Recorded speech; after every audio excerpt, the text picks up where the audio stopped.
सिद्धि की, पवित्रता और पूर्णता की, औदार्य और परोपकार की,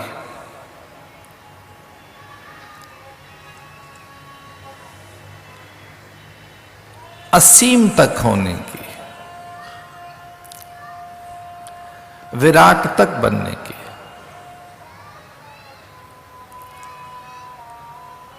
और उस तत्व को भी उपलब्ध करने की जो अव्यय है, अक्षय है, अक्षुण है, अच्युत है,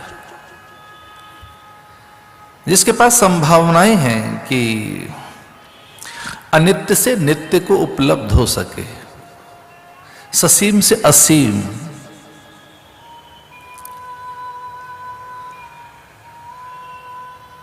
जो जीव से शिव बन सके,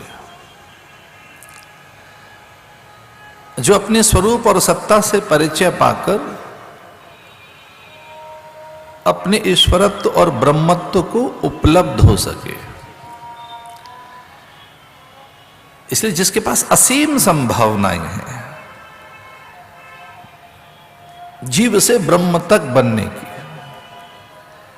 कि वैसा सहसा दैवत्व अर्जित कर ले और अपनी संकीर्णता, क्षुद्र, मूढ़ता, चांचल्य, देह आलस्य और अंतःकरण की अज्ञानता से छलांग लगाकर जो नारायण हो सके। इसे हमारी संस्कृति बड़ी सुंदर बात कहती है कि यहां जीव नर से नारायण हो सकता है। इतना औदार्य कहीं अन्य संस्कृति में नहीं मिलता। क्या वो बन सके? नर से नारायण बनने का जो अवसर देती हो, वैसी संभावनाएं देती हो, वैसी सामर्थ्य देती हो, जन्म से वैसी योग्यता देती हो, ईश्वर बहुत महान है। वह जन्म से ही हमें वे सब साधन प्रदान कर देता है कि हम अपने ईश्वरत्व को, भगवत्ता को, पूर्णता और अपने भीतर की आत्मा में परमात्मा को उपलब्ध हो सके। उसी के हम अंश हैं, वो हमारा अंश ही है। इसलिए ईश्वर ने अपने अंशों की मुखरता, प्रखरता, चैतन्यता और कुछ अधिकता हमें प्रदान की है। अन्य जीवों को उतनी मुखरता, प्रखरता, चैतन्यता, सामर्थ्य, विभूति, विचार, विद्या और भगवदीय संस्कार नहीं सौंपा है। हम मनुष्यों को ईश्वरीय संस्कार प्राप्त है। प्रस्थानत्रयी के अभ्यासी गीता, उपनिषद, ब्रह्मसूत्र के अध्ययन में जो निरंतर रत रहते हैं, श्रोत्रिय सत्पुरुषों के सानिध्य में जो साधना पारायण है, जो सूखी समिधा हाथ में लेकर, बहुत शरणागति का भाव लेकर, समर्पित होते हुए जो गुरुजनों की समीपता में कहीं साधन कर लेते हैं, उनके अनुभव बड़े निराले हैं। और उनके मुंह से निकला अहम ब्रह्मास्मि, वो सहसा कह सके सोहम शिवोहम। इसलिए वेदांत कहता है ब्रह्मविद ब्रह्मैव भवति, ब्रह्मैव भवति, ब्रह्मविद। जो उसे जान लेता है, तुम्हें ही जान तुम्हें ही हो जाए, तुम्हारी कृपा तुम्हें रघुनंदन। तो एक जानने का अवसर हमारी संस्कृति हमें प्रदान करती है कि हमारी कितनी ऊर्जा है हमारे भीतर, और उसे जान लें। जब पक जाती है कस्तूरी, उसकी गंध, सुगंध, उसके भीतर में एक आनंद और एक मद जो उसे स्वयं में समाधि के लिए पुकारता है, जब वो बिखरता है, सुरभित होता है, वो कस्तूरी का मद, मृग का, तब उसे पाने के लिए छलांग लगाता है, पूरे जंगल में उसे ढूंढता है। वो कहीं उसके मस्तक में ही रहती है चीज, बस उसे वो ढूंढ रहा होता है। मरीचिका का अर्थ भी यही है कि सुख बहुत निकट से दिखते तो हैं, पर जब उन्हें छूने जाओ तो बहुत दूर होते जाते हैं, बहुत दूर होते जाते हैं। मरीचिका का अर्थ यही तो हुआ कि जब बहुत त्रसित हैं, प्यासे हैं, तब जल कितना निकट सा है, उसके पास जाओ तो दूर दूर, बहुत दूर होता जाता है। जितना निकट भागो वो उतना ही तो दूर होता जाता है। इसलिए जितने भी पदार्थ हैं, और ये भ्रम उस समय टूटता है व्यक्ति का जब वो पदार्थों की प्रचुरता, वस्तुओं की बहुलता, भूमि विस्तार, गगनचुंबी अट्टालिकाओं का प्रसार, ख्याति और यश सिद्धि के लिए दिग दिगंत में धूम और मैं स्थापित हो जाऊं, उस वर्चस्व की कामना के लिए जब वो लगता है तो हाथ आता नहीं। एक सच है, यहां के सुख साथ नहीं देते, वे हैं नहीं, वे इतने क्षणिक हैं जैसे सपने का धन और उसका सुख। जितने भी पदार्थ हैं या वो उतना ही सुख दे पाते हैं। हाँ, ये तो सच है कि कुछ एक अनुकूलता तो हाथ लगती है, कुछ कंफर्ट्स तो हमारे हाथ लगे जाते, लेकिन एक स्थायी समाधान नहीं हो पाता। तो यहाँ के पदार्थों का एक सच है बहुत बड़ा कि वे स्थायी प्रसन्नता नहीं दे पाते, वे समाधान नहीं दे पाते, समाधान नहीं कर पाते। और समाधान विचार में है, समाधान चिंतन में है, ज्ञान में है। तो ये एक अनुभव की बात है जो शास्त्र बार बार कहते हैं कि प्रसन्नता पदार्थ सापेक्ष नहीं है, प्रसन्नता चिंतन सापेक्ष है, विचार सापेक्ष है, ज्ञान सापेक्ष है, और वो आत्म सापेक्ष है, या वो स्वयं आपकी वस्तु है। वो आनंद हो, प्रसन्नता हो, आह्लाद हो, उल्लास हो, यह समाधान हो, वो आपकी चीज है। वो विचार से जागृत हो गई है, संग्रह से नहीं। संयोग से कथा एक अवसर तो देती है विचार के लिए हमें, कि हम विचार कर सकें और सद्विचार से, सद्विवेक से, चिंतन से, मनन से, और उससे भी पहला एक साधन है श्रवण से, मनुष्यों ने बहुत कुछ पाया है। तो जो एक चिंतन है, मनन है, निधिध्यासन है, आत्म अनुशासन है, आत्मनिरीक्षण है, आत्म संयम है, ये सारी चीजें श्रवण से सिद्ध होती हैं, सुनने से सिद्ध होती हैं। इसलिए कहीं हम शास्त्रों के निकट जाकर देखें कि पहला साधन क्या है, तो पहला साधन मनुष्य के लिए बताया श्रवण, कि वो सुने, ये पहला साधन है। तो साधना के गलियारे में अध्यात्म के पथ पर अगर आप चल रहे हैं और आपको इहलोक परलोक की संपदा या आपको सिद्धि चाहिए, समाधान चाहिए, भ्रम निवृत्ति चाहिए, तो पहला साधन है श्रवण। इसलिए शास्त्र ने और वेद ने ये नहीं कहा कि पहले देखो या पहले बोलो या पहले कुछ छुओ या चखो। वेद का सीधा निर्देश है कि पहले सुनो, भद्रम कर्णे भी शृणुयाम देवा, पहले सुनो। सुनने के लिए बात कही गई, जो एक वेदांत दर्शन है, जो वेदांत फिलॉसफी है, जो प्राय हम सन्यासी जिस दर्शन का आश्रय लेते हैं। अनेक मत है, द्वैत है, द्वैताद्वैत है, विशिष्टाद्वैत है, शुद्धाद्वैत है, अद्वैत है। तो जो प्राय हम सन्यासियों को अभ्यास कराया जाता है जिन ग्रंथों का, जिस दर्शन का, जिस साधन विधि का, उसमें भी सबसे पहले साधन सुनना है। श्रवण पहला साधन है, श्रवण, फिर मनन, श्रोतव्यो मंतव्यो, तो पहला श्रवण है जिससे मंगल होता है, श्रवण मंगलम। तो जो भीतर के कषाय हैं, भ्रम हैं, अनेक प्रकार की मान्यताएं, आग्रह हैं, हमारी कोई हट है, कोई भीतर में बहुत गहरे छिपी हुई हमारी जिद है, उस पर प्रहार करता है विचार। तो कोई पूछे कि विचार का परिणाम क्या है, तो कहीं सही विचार आपके भीतर चला गया तो आपकी जिद की जड़ों को खोद डालेगा।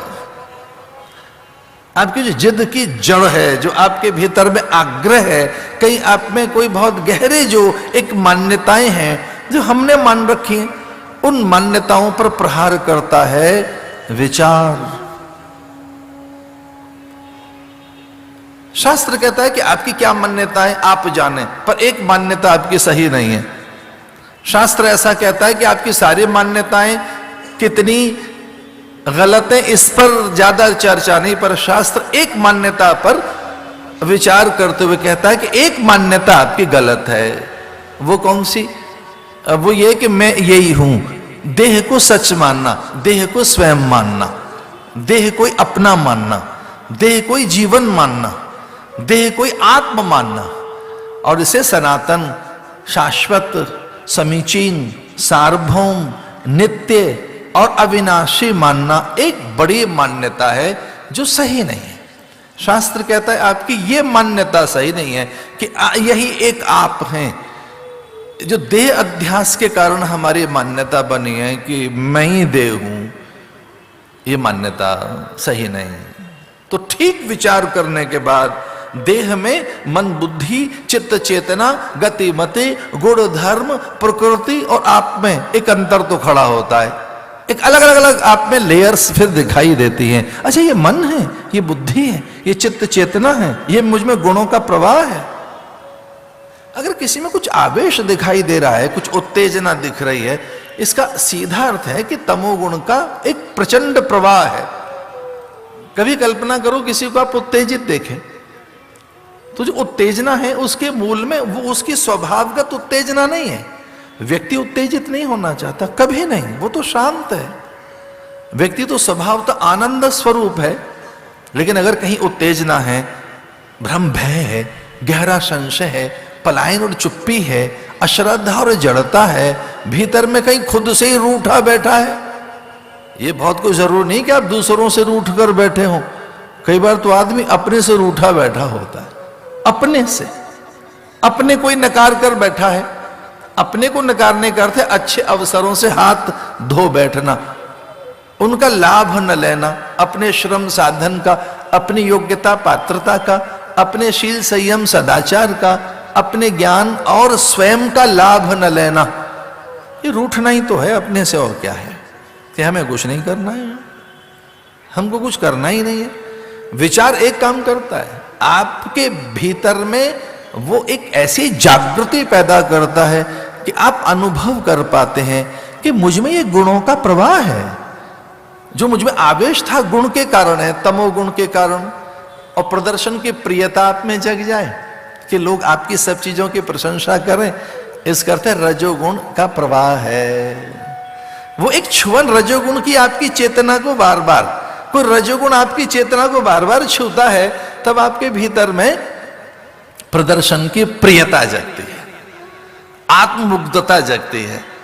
फिर बार बार आप ही, अब कई तरीके की चीजें आ गई हैं, अपने चित्र देखते रहो, मुग्ध होते रहो, अपने को ही देखते रहो, अपना ही समझते रहो।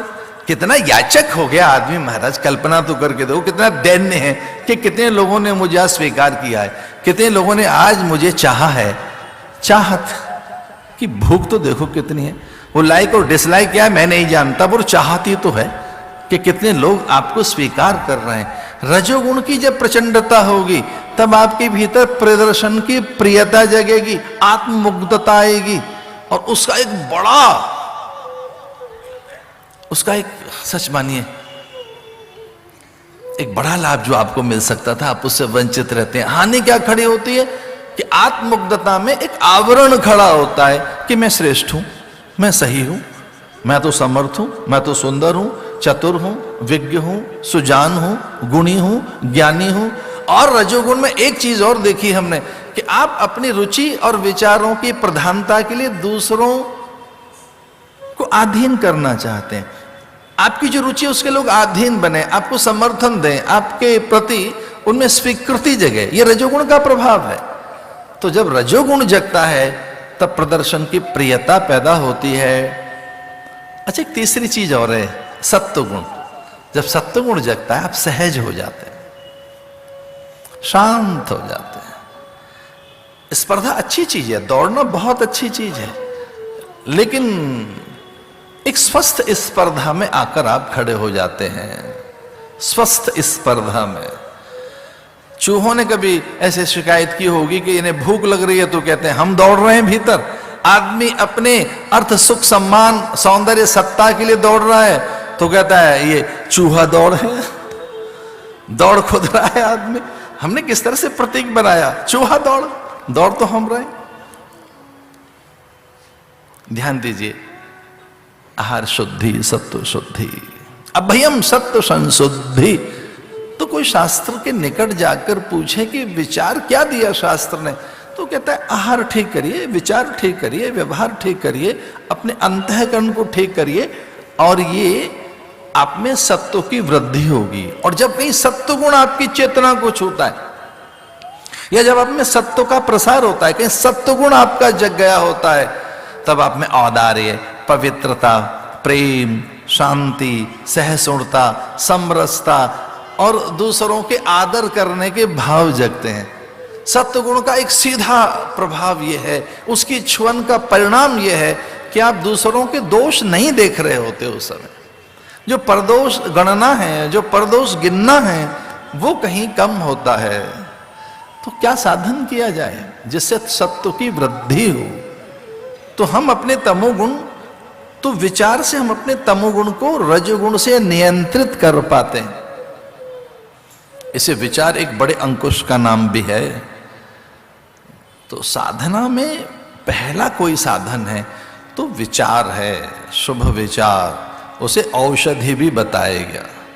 भगवान शंकराचार्य ने कहा ये तो भव रोग है, ये तो प्रपंच है, इसका कोई अंत नहीं, किम औषधि? फिर औषधि क्या है? तो बताया विचार औषधि, ज्ञान औषधि। विचार औषधि है, भवरोग वैद्यम। इसलिए श्रोत्रिय सत्पुरुष को, ब्रह्मनिष्ठ गुरुओं को भवरोग वैद्यम बताया गया कि भवरोग है वो उसके वैद्य हैं। और जब मीरा बहुत रोने लगी, एक ऐसी स्थिति आ गई, मीरा रोती थी और आंखों में निरंतर गीलापन है, आंसुएं, सिसकियां, और थम नहीं रही हिचकियां उसकी, सिसकियां। तब उसने कहा, उसकी माँ ने अपने पति से, मीरा की माँ ने मीरा के पिता से कहा कि अब अति हो गई है, ये बालिका थम नहीं रहे इसके आंसू। पिता वैद्य को ले आए। मीरा कहती है कि बाबुल वैद्य बुलाया, पकड़ दिखाई मोरी बाह।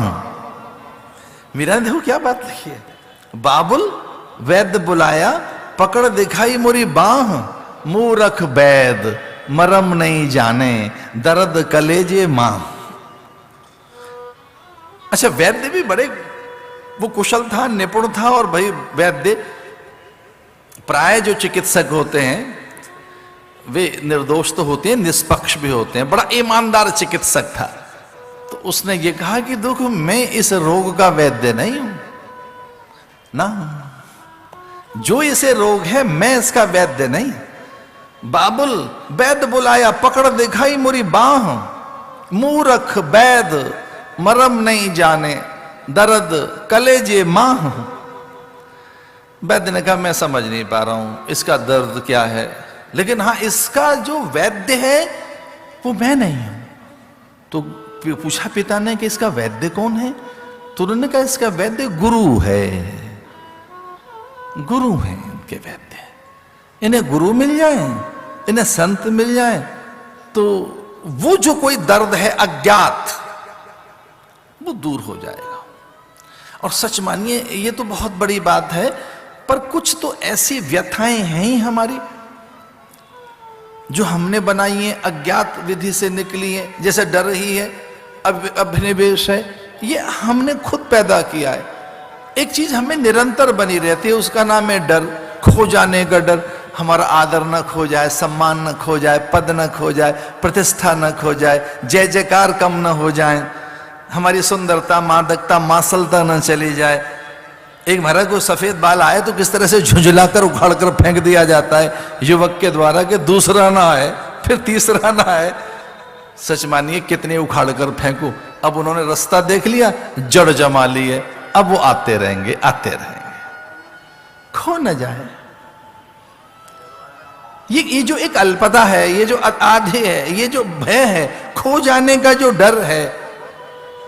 अच्छा, अच्छा, कुछ तो डर चिरपरिचित हैं और कुछ डर ऐसे हैं जो अपरिचित हैं, जिनसे हम अनजान हैं, हम अनभिज्ञ हैं। उसे मनोविज्ञानियों ने, मनोचिकित्सकों ने कहा कि अननोन फियर है। इसे कोई अननोन फियर रहता है। अननोन हम नहीं जानते कौन सा फियर है, पर हम में रहता है, सब में। हम सब में कोई भय रहता है, खो जाने का डर, हमारा कुछ खो न जाए, कुछ आदर मान, सुख संपदा, सम्मान, सौंदर्य, यश और प्रतिष्ठा, ये हमारी चली न जाए। ये जो खो जाने का डर है, मैं एक बहुत विश्वास के साथ आपसे कहना चाहूंगा कि ठीक तरीके का विचार आपकी चेतना में चला गया, आप में सद्विचार, तो आपका भय कम हो जाएगा। अभयम सत्व संशुद्धि। इसलिए कोई पूछे जीवन की साधना क्या है? अभयता, निर्भयता। और ये निर्भयता कब आती है? जब इष्ट आ जाए, विचार आ जाए, बड़ी चीज आ जाए। किसी व्यक्ति ने कहा बड़ा डर लगने लगा है, तो हमने कहा इसका एक ही कारण है कि आपकी इष्ट से दूरी हो गई है, आपकी स्वयं से दूरी हो गई है, आपकी सत्य से दूरी हो गई है, यथार्थ से दूरी हो गई है। अगर आप में से किसी को डर लगता हो तो ये इसका अर्थ यही है। डर कब लगता है? जब हम यथार्थ से दूर हो गए, हम सच से दूर हैं, हम वास्तविकताओं से दूर हैं। जब व्यक्ति यथार्थ से दूर जाता है, सत्य से दूर जाता है, एक और बात, जो स्वभाव से दूर चला गया है। इस धरती पे डरा हुआ मनुष्य कौन सा? जो स्वभाव से बहुत दूर चला गया। और एक बहुत निवेदन है, भागवत हमें स्वभाव में लौटा कर लाते हैं। अध्यात्म स्वभाव उच्चते। भागवत का या धर्म ग्रंथों का या उपदेशों का और कोई परिणाम नहीं है जीवन में, वो हमें स्वभाव तक लाते हैं। और स्वभावतः हमें आनंद है, प्रसन्नता है, स्वभावतः हम अविनाशी हैं। अरे कोई परिचय तो पूछे हमारा क्या है? शास्त्र हमारा परिचय क्या देता है? हमारा बड़ा अद्भुत परिचय शास्त्रों में, ईश्वर अंश। हमारा जब परिचय दिया शास्त्र ने तो कहा ईश्वर अंश, जीव अविनाशी, चेतन, अमल, सहज, सुख राशि। ये परिचय हमारा। हमारे शास्त्र कोई दूसरा परिचय नहीं देते। हमारे चिबुक, हनु, वक्षस्थल, भुजा और नेत्र, भंगिमाएं, काय, कलेवर, न, ये परिचय तो बहुत अलग अलग है सबका। हम सबकी तो नासिका, कपोल, भाल, चिबुक, होठ, माथा और वक्षस्थल, भुजाएं सब अलग अलग अलग है। पर एक चीज हमारी सबकी एक जैसी है, ईश्वर अंश। हम ईश्वर के अंश हैं। चेतन, अमल, सहज, ममई वांशो जीवलोके, जीव भूत सनातन। बस इसे कोई कोई देख पाता है। विमूढ़ा नानु पश्यन्ति पश्यन्ति ज्ञान चक्षुष। तो विचार एक काम करता है कि हमारे भीतर भेद खड़ा करता है कि ये देह है, ये मन है, बुद्धि है, और हां, हमारी जिद की जड़ों को उखाड़ कर फेंकता है विचार। हमारे भ्रम का निवारण करता है। तो शास्त्र का परिणाम जानते हो क्या है? शास्त्र का एक ही परिणाम है कि आप देह नहीं है, ये बोध आपको पहले होता है। तो जो ये बोध करा दे कि मैं देह नहीं हूं,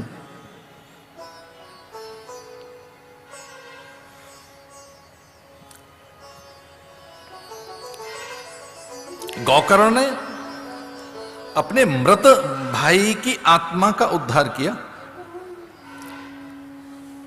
मृत, जिसका शरीर नहीं रहा था, विचारों में इतने प्रचंड स्पंदन रहते हैं कि वो कब और कहां, किस जगह हैं। और एक और बात कि हम कहां, किस स्थान पर मन, बुद्धि, चित्त, चेतना इस देह के साथ बैठे हैं, ये सबकी एक, ये जो एग्जैक्ट लोकेशन है वो, अब तो देखिए कितने यंत्र आ गए, अभियांत्रिकी कैसी आ गई, जो सूचना की तकनीक और संचार की क्रांति आज है, जिसमें यह पता लग जाता है कि आप कहां बैठे हैं, संसार के किस कोने में, कहां, किस अक्षांश और देशांतर रेखाओं के आसपास। यह हमारे संकल्प का विज्ञान है। जम्मू द्वीपे भरतखंडे भारतवर्षे मध्य प्रदेशे भोपाल नगरियां रवींद्र भवन मुक्ताकाश परिसरे प्रदोष काले मैं नाम गोत्र कुल वंश परंपरा, ये इस ग्रह नक्षत्र में इस तिथि आए उसमें, ऐसे ये जो विज्ञान है संकल्प का बड़ा अद्भुत विज्ञान है, अद्भुत विज्ञान। जो संकल्प का विज्ञान है वो इतना अद्भुत विज्ञान है कि आप अछूते नहीं हैं। आप ब्रह्मांड में कहां हैं, कौन से ब्रह्मांड में, कहां, कौन से युग में, कौन से मनवंतर में, कौन से फिर संवत में कौन से अयन में, दक्षिणायन उत्तरायण है कौन से मास में, और किस मास की कौन सी तिथि में, और वो तिथि में कौन से गुण गण क्या, और वो नक्षत्र कब कौन सी राशि में, और आप कौन हैं, किस गोत्र के साथ आप। मैं कुछ और कहना चाह रहा हूं कि जब चाहे आप अपना उद्धार कर सकते हैं, किसी ने रोका नहीं। और मैं आगे बढ़ूं प्रसंग की ओर एक विचार देते हुए कि हम ये शिकायत नहीं कर सकते कि हमें श्रेष्ठ बनने का, महान बनने का अवसर हाथ नहीं लगा। ये ठीकरा किसी के माथे पर कभी नहीं फोड़ा जा सकता कि देखिए हमें अच्छे अवसर हाथ नहीं लगे। हम तो महान बन सकते थे, पड़ोसी ऐसे रहे, परिजन पुरजन बंधु बांधव ऐसे रहे, ऋतु और प्रकृति ऐसी रही महाराज, तो बहुत तरीके के बहाने लेके आप जिए, बात अलग है। तो तुलसी बाबा ने कहा कालई कर्मई ईश्वरई मिथ्या दोष लगाए। कुछ लोग दोष लगाते रहते हैं कि हमें तो अवसर नहीं मिला, सारे अवसर हाथ हैं। तो एक विचार बड़ी चीज है, जो भीतर जाए तो चमत्कार कर सकती है, परिणाम कर सकती है, परिणाम में एक सुखद परिवर्तन ला सकती है। पहले स्कंध में, भागवत में 12 स्कंध हैं, 12 स्कंध हैं। उसकी कथा शैली में एक शैली है उपदेशात्मक, कि भागवत उपदेशात्मक है, उपदेश देती है। दूसरी स्तुत्यात्मक, भागवत में स्तुतियां यानी अर्चना, उपासना, साधना, वंदन, अभिषेक, यजन, भजन की विधियां हैं। तीसरी है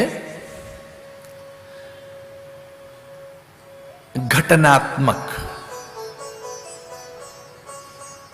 छोटे छोटे संयोग से मिलकर हमारा जीवन है। कभी कोई घटना ऐसी हो जाए तो जीवन बदल जाता है। बड़ा रूपांतरण तब होता है जब कोई बड़ी घटना हो। चौथा है गीतात्मक।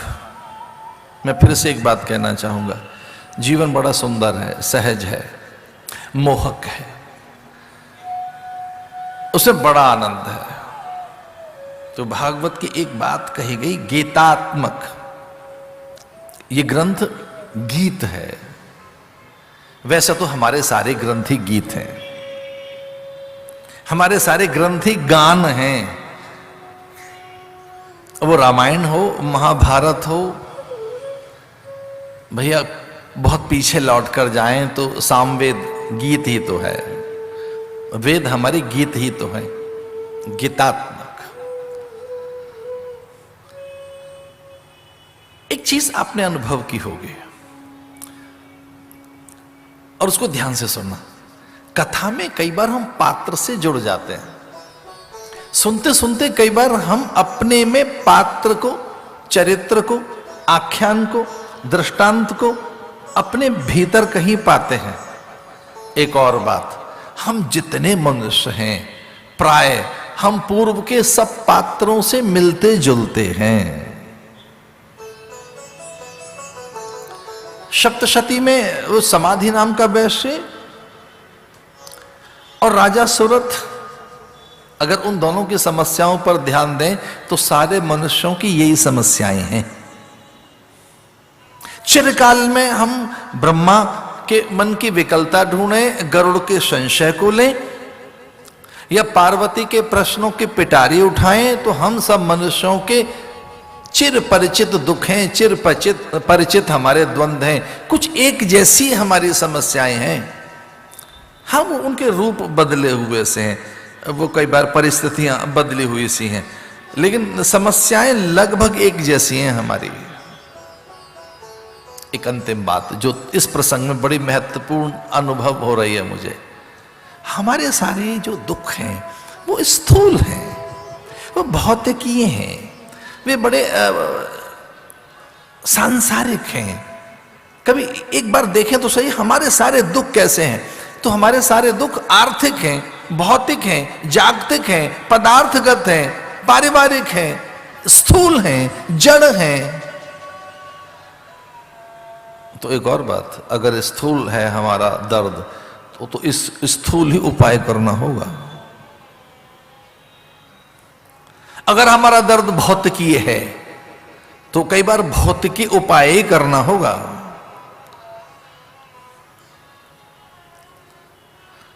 और हां, मैं प्रसंग में चलूं एक बात कहते हुए कि जब जंगल में किसी के पैर में कांटा धंस जाता है, एक नुकीला कांटा जब किसी के पैर में धंस जाता है तो उसके बाद का चिंतन जिसके पैर में कांटा धंसा है वो ये है कि अब मैं यहां जंगल में अकेला हूं तो मुझे कांटा ढूंढ लेना चाहिए। अगर आपके पैर में कांटा लगा है और आप जंगल में अकेले हैं और कांटा धंसा हुआ है आपके पैर में, तो ध्यान रखना एक और कांटा ढूंढ रहे हैं फिर आप, क्यों कांटा मिले कोई। धंसे हुए कांटे को निकालने के लिए, फंसे हुए कंटक को निकालने के लिए एक नुकीला कांटा ढूंढ रहे हैं आप। अरे भाई, पहले एक चुभ गया है आपके भीतर, दूसरा क्यों ढूंढ रहे हो? पहले से एक लगा हुआ है आपके भीतर तो, लेकिन हां, उसे निकालने के लिए एक कांटा। और एक बड़ा अद्भुत विज्ञान कि जिसके पैर में कांटा धंसा है वो बड़ी एकाग्रता के साथ कांटा ढूंढकर कांटा घुसा रहा है अपने पैर में और धंसे हुए कांटे को निकाल रहा है, फंसे हुए कांटे को। लेकिन इसमें एक बात है, अब जो कांटा है ना उसके हाथ में, वो जानकारी में है, ज्ञान से धीरे धीरे धीरे वो डाला जा रहा है पैर में, उसे भीतर तक जाकर और हिलाया जा रहा है, और तब तक जब तक उसकी एक एक नोक वहां से न निकल जाए। अब एक और चीज देखिए कि कांटा तो निकल गया, जो धंसा हुआ कांटा था वो निकल गया, और जैसे धंसा हुआ कांटा निकलता है तो हाथ में जो कांटा है वो भी वहीं छूट जाता है।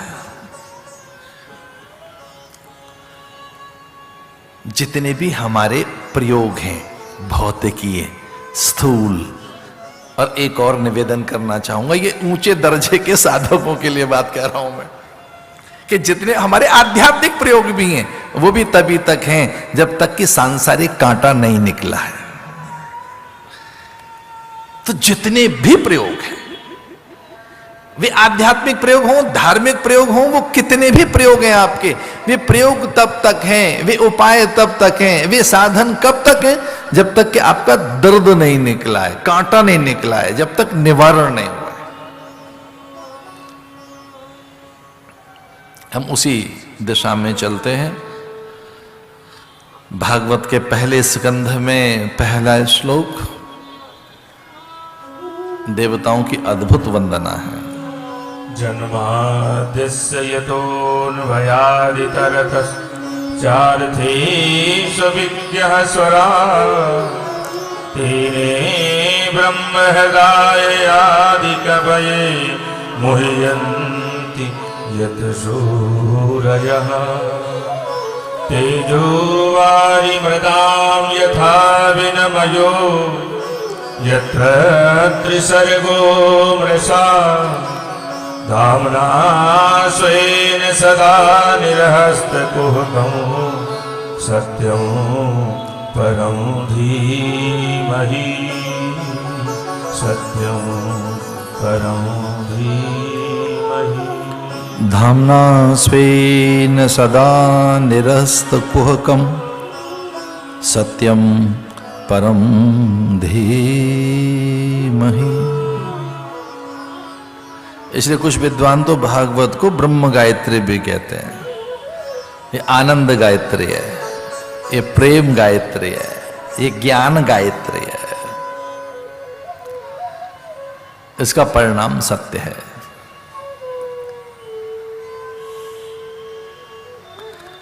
उस एक तक पहुंचाती है।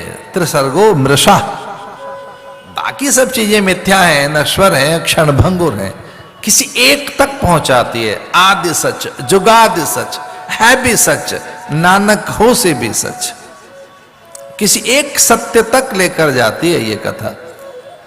और जब व्यक्ति सत्य को उपलब्ध होता है तो अपने को ही सब में अनुभूत करता है। सर्वम खलु इदम ब्रह्म, ये जितना कुछ है, ये जो कुछ भी दिखाई दे रहा है, किसी एक ब्रह्म का प्रसार है।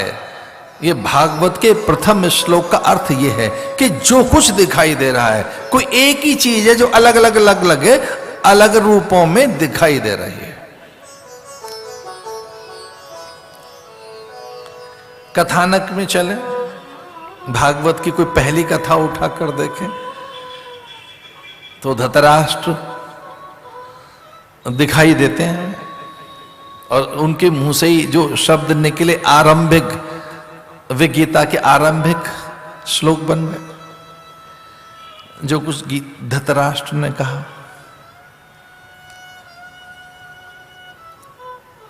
धर्म क्षेत्रे कुरुक्षेत्रे समवेतायुत्सव, रण क्षेत्र में, समर क्षेत्र में, युद्ध क्षेत्र में क्या हो रहा है ये नहीं कहा उन्होंने। उन्होंने कहा धर्म क्षेत्र में क्या हो रहा है।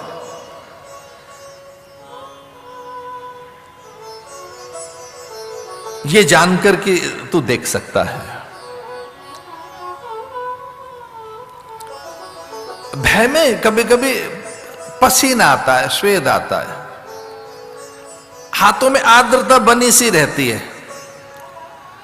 एक व्याकुलता बनी रहती है, उत्तेजना बनी सी रहती है, आप में कहीं स्थिरता नहीं रहती, आप सहज नहीं रहते। और ये ध्यान रहे, अगर आप असहज हैं, असंगत हैं, व्याकुल हैं, विकल हैं, तो भीतर में कोई भौतिकीय तरंग, पदार्थों की प्रीति, कोई आप में लोभ, आप में कहीं भय, आप में कहीं अहंकार बना हुआ है। मैं थोड़ा सा आगे बढ़ूं पर एक पंक्ति जरूर कहना चाहूंगा। जिस दिन भी आपके भीतर का या मनुष्य के भीतर का अहंकार खो जाता है, वो उसी दिन ब्रह्म है। शुद्ध चैतन्य में एक पवित्र और एक अपने में जब अनुभव करता है व्यक्ति, तब अहंकार नहीं है। तो ये ध्यान रखना, जिस दिन अहंकार से मुक्त हुआ मनुष्य, जिस दिन भी लोभ से मुक्त हुआ, भय से मुक्त हुआ, तो वो शुद्ध ब्रह्म है।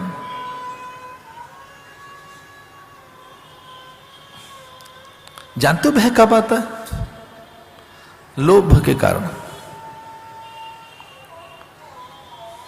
और इस धरती पे पाखंड कब तक रहेगा, ढोंग कब तक रहेगा, आडंबर कब तक रहेगा, यंत्र मंत्र के नाम पर और तरीके की ठगी कब तक रहेगी? जब तक लोभ है। कोई आप आडंबर को खत्म नहीं कर सकते इस धरती से। आपको इस धरती से पाखंड कब जाएगा? पाखंड कभी नहीं जाएगा, क्योंकि पाखंड का एक कारण धरती पर पहले से विद्यमान है, उसका नाम है लोभ। और लोभ का अर्थ क्या है? अधिक लाभ। लोभ जानते हो किसे कहते हैं? बिना श्रम साधना, योग्यता पात्रता के हमें अधिक मिल जाए। कोई लोभ की परिभाषा देना चाहे कि लोभ क्या है, ये लालच किसे कहते हैं, लालच का अर्थ क्या है, लोभ का अर्थ क्या है? बिना श्रम साधना, बिना योग्यता पात्रता के आपको सब कुछ मिल जाए, इसका नाम लोभ है। और जब तक लोभ है आपके भीतर में, किसी के लिए भी, अपनी संतान के लिए, अपनों के लिए, तो यह ध्यान रहे कि भय नहीं जाएगा। अब थोड़ा आगे बढ़े। ये लोभ कब होता है? जब किसी से मोह होता है। ये लोभ कब जगता है भीतर? जब किसी के लिए मोह होता है, अटैचमेंट होती है किसी के लिए। तो तुलसी बाबा ने एक नई बात लिखी है रामायण में, मोह सकल व्याधि न कर मूला। इसलिए attachment is the root cause of all type of pain. जो अटैचमेंट है, that is the root cause. दुख की ये मूल कारण ये है मोह सकल व्याधिन कर मूला। अच्छा, जब मोह आएगा तो लोभ खड़ा हो जाएगा, और मोह लोभ जब दोनों आपके आसपास होते हैं तब जानते हैं उसका मूल उत्पाद क्या है? भय। तो भय आपके आसपास रहता है। फिर कामनाओं का कोई अंत नहीं। और जब कामनाएं पूरी नहीं होती, जब कामनाओं की पूर्ति नहीं होती, तब एक नई चीज निकल कर आती है। जब कामना पूरी नहीं होगी, जब आप असफल से हैं, जब आपकी अपेक्षाएं पूरी नहीं हो रही, तब एक नई चीज निकल कर आती है आप में से छलांग लगाकर बाहर। उसका नाम है क्रोध। तो कोई पूछे क्रोध क्या है भाई? क्रोध कब निकलता है? क्रोध कब आता है? जब आपकी अपेक्षाओं की पूर्ति नहीं होती, जब कामना की पूर्ति नहीं हो रही है। तो कोई क्रोध केवल दूसरों पर ही नहीं आता, अपने पर भी आता है। अपनी असफलता पर, अपनी अक्षमता पर, अपने नक्कारापन पर। कभी कभी कह रही ये क्या हुआ, मैं तो ये माने बैठा था। अब वो क्रोध निकलता बाहर ही है किसी पर, उसे खींच कहें या झल्लाहट कहें। लेकिन ये सच है कि जब कामना की पूर्ति नहीं होती, अपेक्षाओं की पूर्ति नहीं होती, तो आप में क्रोध भी आता है। और इन सारी चीजों को जोड़ दें तो ये जिस कोख में से निकल कर आती हैं, जहां इनका निरंतर जन्म होता रहता है, इन विजातीय अवस्थाओं में ले जाने वाले जो निम्न भाव हैं, उसका नाम है अज्ञानता, उसका नाम है अविद्या। उस अविद्या को चुनौती देने में एक व्यक्ति समर्थ है, उसका नाम है गुरु। गुरु के पास विद्या होती है, और ऐसा जानकर निकल पड़े गुरु।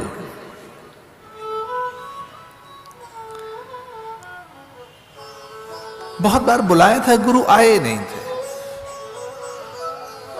और मैं आपसे प्रार्थना करना चाहूंगा आपके गुरु से संवाद होते रहें, बड़ी अच्छी बात है ये।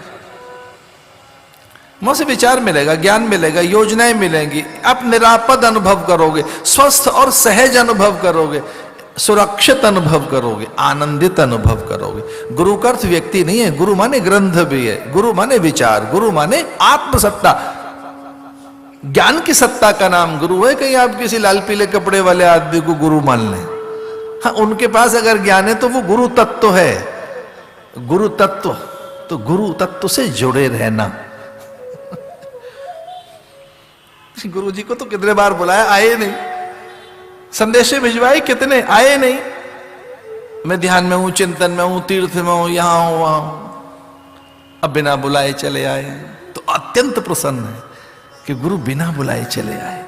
और वो बड़े सौभाग्यशाली क्षण होते हैं जब कोई ब्रह्मनिष्ठ द्वार पर आए। लेकिन धृतराष्ट्र के द्वार पर उनका आकस्मिक आगमन, भयभीत हो गया धृतराष्ट्र। गुप्तचरों से पूछा गुरु आ रहे हैं किस तरह से? तो गुप्तचरों ने, देखो राजा की आंखें और उसके कान तो इंटेलिजेंस वाले लोग ही होते हैं। अब राजा को पूरे प्रदेश को देखना है, वो तो सवेरे जो इंटेलिजेंस का डीजी होता है वो इनपुट देता है। यानी एक कुछ पल भर में पूरे प्रदेश को देख लेता है शासक। गुप्तचर उसकी आंखें हैं, गुप्तचर ही उसके कान हैं। बताया कि गुरु जी आ रहे हैं, लेकिन वो उत्तेजित हैं, थोड़े आवेशित हैं, असहज हैं। लोक कल्याण की उनके भीतर में भावना जगी हुई है, जैवोद्धार की किसी उद्दाम भावना के साथ वो आगे बढ़ रहे हैं राजपथ पर, और अकेले हैं। शिष्य मंडली नहीं है, सेवक सचिव नहीं है, सेवाचर्या सपरिया में रहने वाले उनके आसपास में बटुक और ब्राह्मण ब्रह्मचारी, उनके आसपास में अब यतियों का झुंड नहीं है, अकेले हैं। और गुरु आए और कहा राजा से, राजा तू अंधा है, तू देख नहीं सका पूरे जीवन भर, और मैं तुझे आंखें देने आया हूं। आज आंखें देता हूं। अंधे धृतराष्ट्र, आंखें ले मेरे से। तू भयभीत हो गया, बोले गुरुदेव आंखें नहीं चाहिए, अब नहीं, अब नहीं।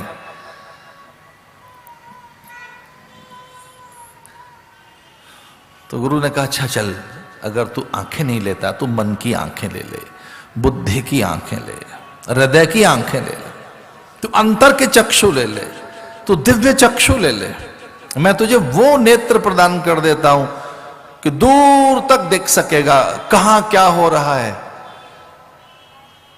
ऐसा महापुरुषों का कहना है कि अगर आप निर्दोष हैं, सहज हैं, प्रकृति के निकट हैं, एक और बात, अगर आप नैसर्गिक जीवन जी रहे हैं, तब मोर, पपैया, चकोर, बंदर, कबूतर और झरने, पर्वत, नदियों की बातें सुन सकते हैं। आप प्राकृतिक हो, निर्दोष हो। एक बड़ी सुंदर सी बात है, अगर आप निरंतर नियमों का निर्वहन कर रहे हैं, सैद्धांतिक अनुगत हैं आप, शास्त्र सम्मत जीवन जी रहे हैं आप, तो प्रकृति क्या बोल रही है, क्या हलचल हो रही है, ये आप जान सकते हैं। तो गुरु ने कहा कि चल मैं तुझे नेत्र देता हूं, और धृतराष्ट्र ने मना कर दिया कि मैंने गुरुवर कहां देखी है इंद्रधनुष की सतरंगी काया, खिलती कलियां कि वो कैसे फूल बनी है, उन पर मडराती तितलियां, भ्रमर, मैंने कहां देखे? मैंने सुना भर है कि हां भ्रमर गुंजार कर रहा है, पर मैंने भ्रमर, तितलियां कहां देखी हैं? मयूर का नृत्य मैंने कहां देखा है? मैं अपने 100 पुत्रों को कहां देख सका? मैंने अपनी भार्या को कहां देखा है? मैंने सूरज के भी दर्शन नहीं किए, चंद्र की एक एक कला से आज भी मैं अपरिचित हूं। मेरे लिए तो निरंतर अमावस है, पर कुछ कहते हैं आज पूर्णिमा है, तो मैं तो कभी पूर्णिमा देख नहीं सका। मैं जानता नहीं पूनम का चांद क्या होता है। मैंने दूज, तीज, चौथ कहां देखी है? हर पल मेरे पास तो अमावस है। मैंने कहां सूरज को देखा है? मैंने किसके कहां दर्शन किए? और मैं कितना अभागा कि मैं आपको भी तो नहीं देख सका हूं। तो मैं अपने माता पिता, गुरु, पत्नी, अपनी संतति, परिजन मैं कहां देख सका? हाँ, इतना जानता हूं कि मेरे माथे पर मुकुट है और मैं राजा हूं।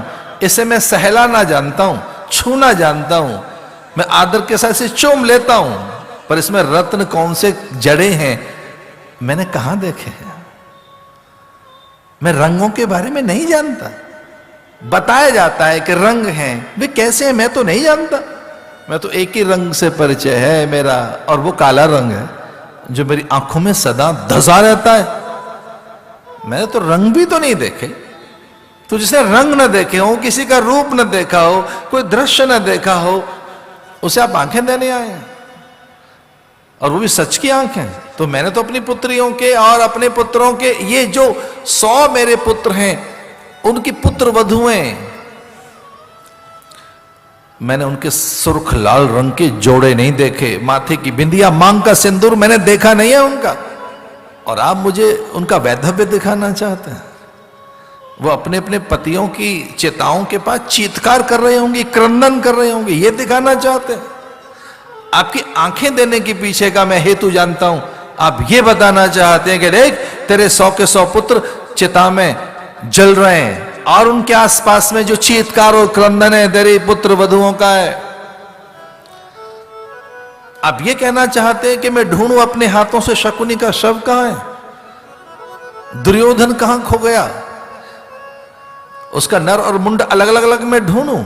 मैं जानता हूं कि आप मुझे क्या देने आए हैं। और गुरु ने कहा सचमुच ऐसा ही है, मैं तुझे आंखें देने आया था, तू देख सके, तू जान सके कि तेरे पुत्रों का उत्पात क्या है, वो कितने उन्मादी हैं, वो पशु जैसे बन गए। और अगर तू ये नहीं देख ले पाता तो मैं तुझे दिव्य चक्षु दे सकता हूं, दूर का देख सकते हैं वो। धृतराष्ट्र ने कहा ना ना गुरुदेव ये मत देना मुझे। पर गुरु ने कहा अब मैं दे चुका, अब वो शक्ति एक प्रकार से पात हो चुका शक्ति का। तो धृतराष्ट्र ने कहा मेरे मित्र को, संजय को दे दो, ये इसका अधिकारी है। कई बार अधिकारी के पास विद्या चली आती है।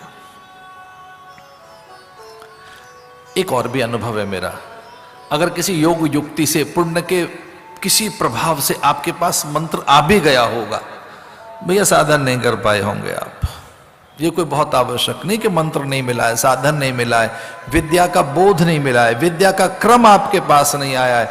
विद्या तो आ गई होगी, पर विद्या विधि, विद्या पूर्णता विद्या का अभ्यास, इससे वो दूर रहता है व्यक्ति जिसके प्रारब्ध में विद्या का फल नहीं है। अधिकारी होना बिल्कुल अलग बात है। ढेर सारे फल रखे हों और खूब व्यंजन पकवान मिष्ठान हो, पर उदर में तो पचाने के लिए रस होने ही चाहिए।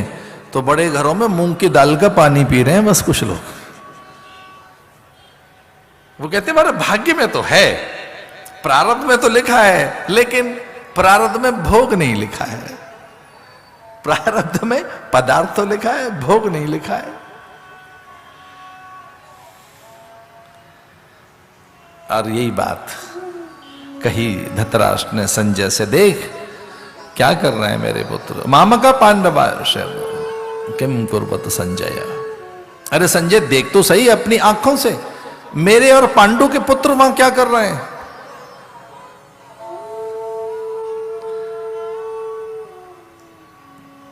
तो उसने कहा वो भयभीत हैं, हतोत्साहित हैं, वे अत्यंत चिंतित हैं। और जो चौथी बात कही कि वे श्रीहत हो चुके हैं, अब श्री नहीं रही है उनके पास, श्रीहत हो गए वो, तो तेज खो बैठे हैं अपना, उत्साह भंग हो चुका है और अभी युद्ध भी आरंभ नहीं हुआ है। वो पराभूत हैं, वो हार चुके हैं, वो मान गए कि अब हार हो गई है हमारी, श्रीहत हो गए, तेजहीन हैं।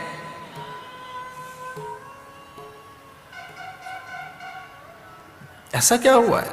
अभी युद्ध हुआ नहीं है, सेनाएं खड़ी हैं, दोनों सेनाएं खड़ी हैं, तो ऐसा क्या हो गया है? संजय ने कहा कि एक कौतुक हो गया है, माधव ने शंख फूंका है। माधव के पांजन्य का भैरव स्वर सुनकर वे सारे के सारे हताहत, श्रीहत, तेजहीन और एक प्रकार से हारा हुआ अनुभव कर रहा है। कहने को तो था, कृष्ण ने कहा कि मैं हथियार नहीं उठाऊंगा, पर आप शंख फूंक कर लोगों को आप डिमोरलाइज कर दें, उन्हें डिप्रेशन दे दें, ये भी तो अच्छी बात नहीं ना। अब एक तरीके की उनके भीतर में निराशा पैदा कर दे, उनके उत्साह को छीन लें, उनके पौरुष को मंद कर दें, उनके भीतर में ऐसा भय पैदा कर दें आप। तो भगवान ने कहा भाई मैं युद्ध नहीं करूंगा, पर यह भी तो कहना चाहिए कि मैं नैराश्य नहीं पैदा करूंगा, भय नहीं पैदा करूंगा। तो पांचजन्य का भैरव स्वर जैसे ही बजा वो दोनों सेनाओं के बीच में, तो हताहत हो गए, वो श्रीहत हो गए, तेजहीन हो गए। पूछा धृतराष्ट्र ने संजय से ऐसा क्यों हुआ है? तो उन्होंने कहा वो स्वर सुनकर उधर विजय, उल्लास है, प्रसन्नता है। वे एकदम ऐसा अनुभव करने लगे कि अब हम जीत गए हैं। बोले स्वर एक ही है, पर चूंकि धर्म जिनके भीतर नहीं है वे भयभीत हो गए। जिनमें लोभ है, जिनमें भीतर मन की अराजकता है, अव्यवस्था है, जिनमें उन्माद है, अथवा जिनके अंदर भीतर ही भीतर धर्म हानि है, अभी हार गए।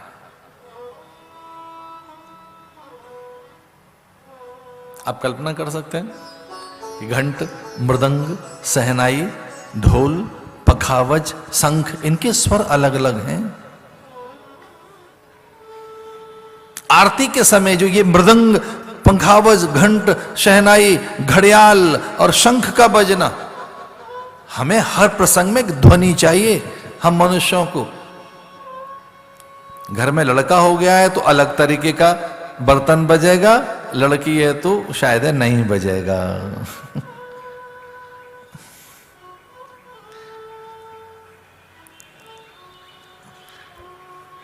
पर मैं ऐसे आदर करना चाहूंगा।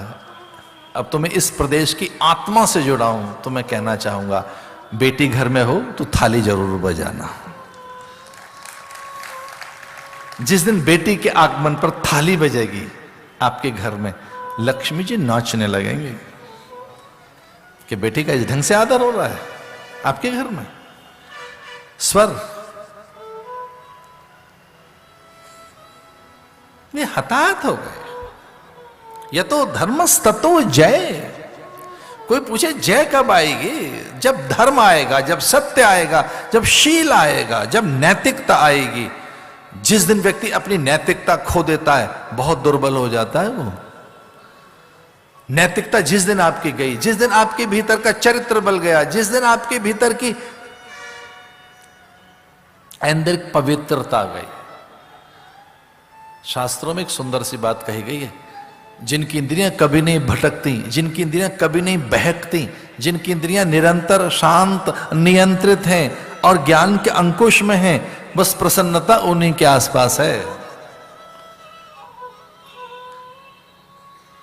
तो जो इंद्रियों को नियंत्रित करके जी रहे हैं, वो तो आकाश में छलांग लगाकर गए, और न केवल स्वयं चतुरंगणी सेना लेकर और अपनी भारिया के साथ। दशरथ की सामर्थ्य देखो।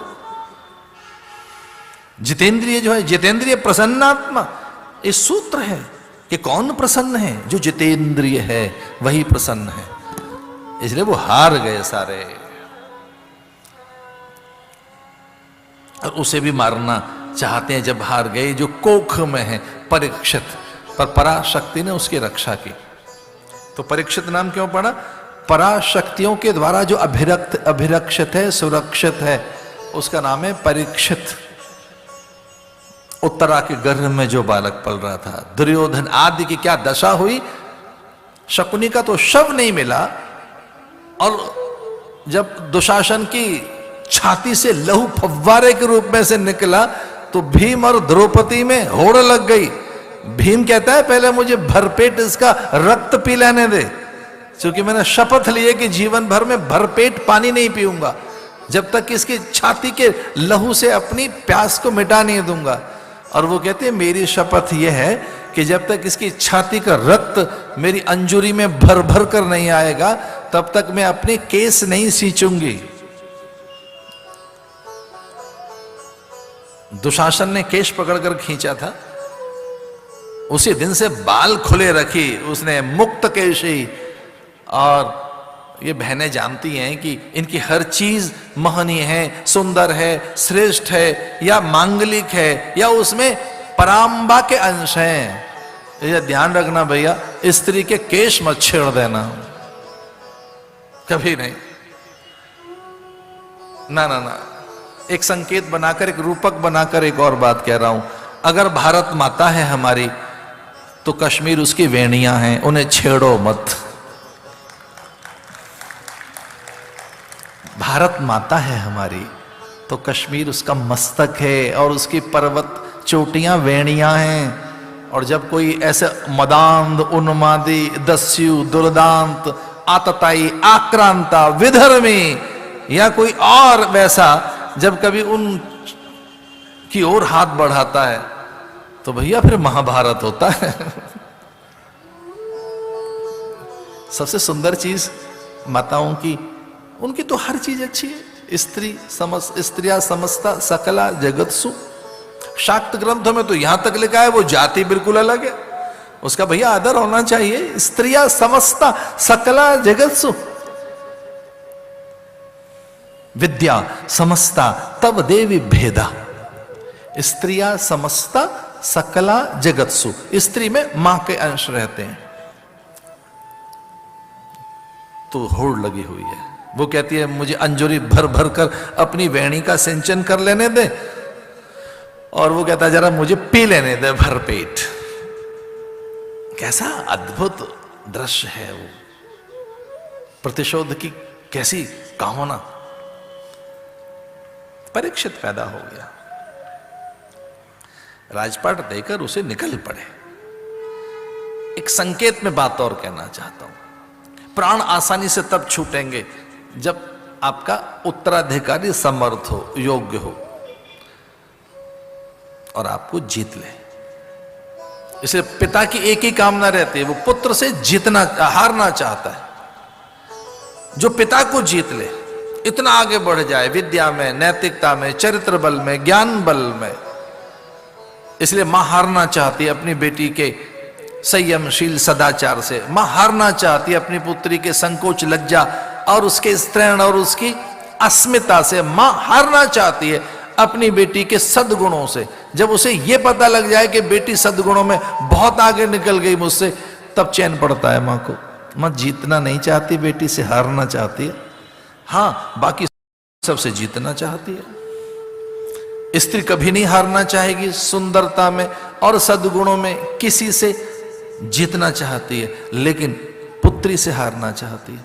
पुत्र से हम हारना चाहते हैं। तो एक संकेत में और एक बात कहकर मैं कथा के मर्म में पहुंचूंगा, ये कहकर कि उद्यमिता, सफलता, आपका प्रसार, आपका विस्तार, ये बिल्कुल कई बार निरर्थक हो जाता है अगर उसे संभालने वाले हाथ ना आए तो। इसलिए बुद्धिमान कौन? बुद्धिमान कौन? जिसके पास सक्सेसर प्लान है, वो बुद्धिमान है। जिसके पास सक्सेसर प्लान नहीं है, जो उत्तराधिकारी नहीं बना पाया। उत्तराधिकारी करते उत्तरावस्था में किसे अधिकार देंगे आप अपने? आपके अधिकार किसके पास आएंगे? आपके सपने किसके पास आएंगे? आपकी योजनाएं जो अधूरी रह गई योजनाएं, क्या सचमुच आपकी सब चीजें पूरी हो जाएंगी अंतिम श्वास तक? इतना बखेर के रहता है आदमी अपनी चीजों को कि उन्हें दूसरे ही पूरा करते हैं। वो इतना बिखर के रहता है, तो कौन बटोर लेगा आपकी चीजें? कौन संभाले आपकी चीजें? आपके सपनों को कौन साकार करे? योजनाओं को कौन गति दे? और एक और बात, आपके जो अधिकार थे वो किसे आप देंगे? आपके अधिकार तो एक है सक्सेसर, उत्तराधिकारी, और वो केवल कभी एक व्यक्ति को नहीं चाहिए होता, वो कई बार एक पूरे समाज और पूरे राष्ट्र को चाहिए होता है। इसे परीक्षित पूरे राष्ट्र के लिए एक मांग थी, और कभी कभी एक मांग बन जाती है पूरे देश की कि कोई हमें चाहिए, नेतृत्व दे, कोई हमें समाधान दे, कोई हमें विचार दे, कोई हमें योजनाएं दे। एक और बात, किसी के हम अधीन रहें, और परीक्षित मिल गया उनको। तो पराशक्ति के द्वारा जो अभिरक्षित है। एक इसमें और बात कहना चाहूंगा जिसकी लंबी प्रतीक्षा भी है। तो कभी कभी किसी व्यक्ति की समय की प्रतीक्षा की जाती है, एक अच्छा समय हाथ आए, अच्छा व्यक्ति, अच्छे अवसर, तो चूकना मत। धरती पर परीक्षित आ गया, जिसकी प्रतीक्षा की जा रही थी। वे पलायन जैसा कर रहे हैं कि निकल पड़े, बस बहुत हो गया, अब बहुत हो गया, निकल पड़े। अपनी चीजें एकदम नहीं छोड़ देता आदमी। मैं बड़ी सामान्य भाषा में एक बात कह रहा हूं, चाबी का गुच्छा आसानी से आदमी तब देता है जब तिजोरी में रखी चीजों का दुरुपयोग नहीं होगा, उनका अपव्यय नहीं होगा, उनका अनादर नहीं होगा, वो आप अपने हित में नहीं लगाएंगे। जिस दिन ये भनक लग गई कि आप तिजोरी की एक चीज अपने हित में नहीं खर्च करेंगे, उसमें वृद्धि करेंगे, संवर्धन करेंगे, रक्षण करेंगे, पोषण करेंगे, और भर जाएगी तिजोरी, तब गुच्छा चाबी का दूसरे के हाथ में आप सौंपते हैं।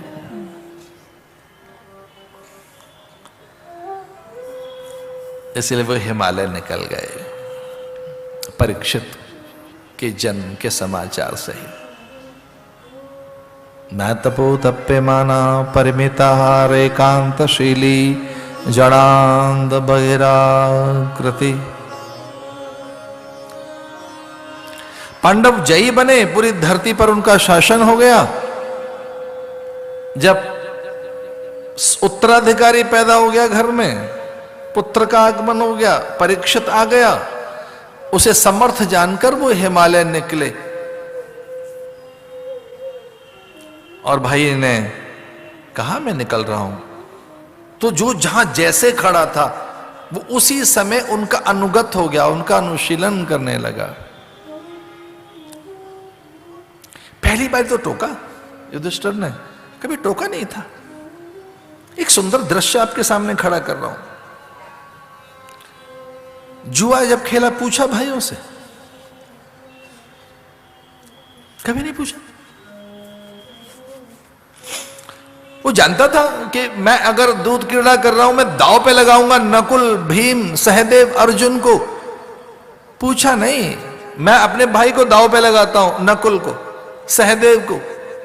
जब हार गया वो दोनों भाइयों को, मैं अर्जुन को लगाता हूं दांव पर, भीम को लगाता हूं। वो तो मना नहीं कर रहे हैं। पूछा उनसे? कभी नहीं पूछा। जीवन में कभी कुछ नहीं पूछा भाइयों से, बस वो आदेश देता रहा। भाई मानते गए। और अब अंतिम समय में एक बात पूछी युधिष्ठिर ने कि मैं हिमालय निकल रहा हूं, कौन कौन मेरे साथ चलेगा? चलना है कि नहीं चलना है? अब मैं जा रहा हूं साधन भजन यजन करने, अब मैं जीवन को सुधारने जा रहा हूं, कोई मेरे साथ चलेगा? कौन कौन मेरे साथ चलेंगे?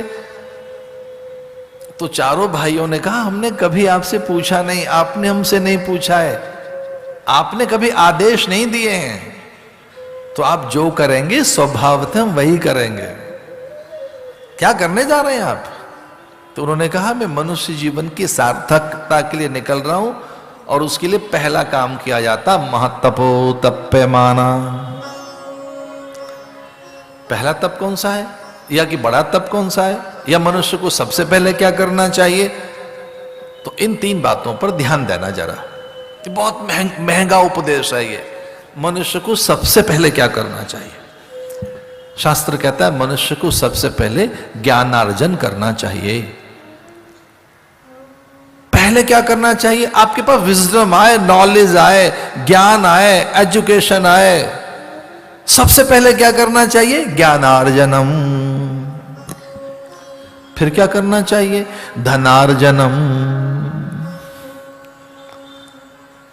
पहले क्या करना चाहिए? ज्ञानार्जनम। और ज्ञान का अर्थ ज्ञान है, डिग्रियां नहीं है। और डिग्रियां भी है, बिना डिग्री के भैया कोई नहीं घुसने देगा। ज्ञानार्जनम। एक निवेदन है मेरा, अगर ठीक ज्ञान आ गया है, ठीक विजडम आपके पास है, ठीक नॉलेज आपके पास है, तब जो धन आएगा वो अद्भुत होगा। तो पहले क्या करना है? ज्ञानार्जनम। फिर क्या करना है? धनार्जनम। और तीसरा फिर क्या करना है? भाई ज्ञान आ गया और धन भी आ गया, फिर तीसरा क्या करना है? वो जरा चौंकाने वाली बात है, क्योंकि चौथी कोई और बात नहीं बताई शास्त्र ने। शास्त्र ने तीन ही बात बताई है। पहले क्या बताई? ज्ञानार्जनम, दूसरी धनार्जनम, और तीसरी पुण्यार्जनम। तीसरा है सत्कर्म, तीसरा है शुभ कर्म, तीसरा है पुण्यार्जन, परोपकार है। तीसरा तो सत्कर्म है, पुण्यार्जनम। तो जो तीसरी चीज करोगे वो पुण्य करना। तो मैं एक बहुत संकोच के साथ बात कह रहा था, बिना ज्ञान के अगर धन आया है आपके पास, या बिना धर्म के धन आया आपके पास, या बिना विवेक के धन आया आपके पास, तो हो सकता है वो अर्थ आपका अनर्थ कर दे, या किसी एक हिस्से से आपको अलग कर दे। किसी एक चीज में आप बहुत आगे बढ़ जाएंगे, संग्रह बड़ा दिख सकता है, भंडारण दिख सकता है, अट्टालिकाएं दिख सकती हैं, बहुत मोटे मोटे 100 लीटर आपके आसपास दिख सकते हैं, पर भैया भीतर का खालीपन वो चीजें नहीं भरती हैं। भीतर का अधूरापन उससे नहीं भरा जा सकता। और एक मनोविज्ञान की बात कह रहा था मैं, इसे सुनकर अनसुना कर देना। ये कुछ ऐसी चीजें कभी सुन के अनसुना कर देना चाहिए। जानते हो क्या है? जो भीतर से अधूरे हैं वो बाहर से भरते रहते हैं कुछ चीजों को। जो बहुत खाली रहता है भीतर से, जो भीतर से बहुत खाली है, वो अपनी चीजों को फिल करता रहता है। जो भीतर का अंधेरा है, भीतर का अधूरापन है, उसकी फिलिंग बाहर से नहीं होगी, कभी नहीं हो सकती। जो भीतर का अधूरापन है, बाहर की चीजों से फिल नहीं किया जा सकता। वो फिलिंग बाहर से कभी नहीं होगी। अगर भीतर में अधूरापन है तो एक जो इनर फिलिंग है, जो भीतर से भरना है, वो कुछ और है। तो अपने भाइयों से उसने कहा कि अब मैं वो करने जा रहा हूं जो कभी नहीं किया था। क्या करने जा रहे हैं? मैं तपो तप्यमान। अब मुझे ज्ञान लेना है, किस लिए? कि जीवन सीखना है। तो मैं तो बहुत ही संकोच के साथ एक बात कह रहा हूं कि बहुत कुछ होने के पास बाद भी हमारे पास कई बार वो युक्ति नहीं होती जिए कैसे। इसको ध्यान से सुनिए कि बहुत कुछ होता है हमारे पास, उसके बावजूद भी कई बार हमें ऐसा लगता है जिए कैसे और कैसे सीखें। तो जीवन जिए कैसे?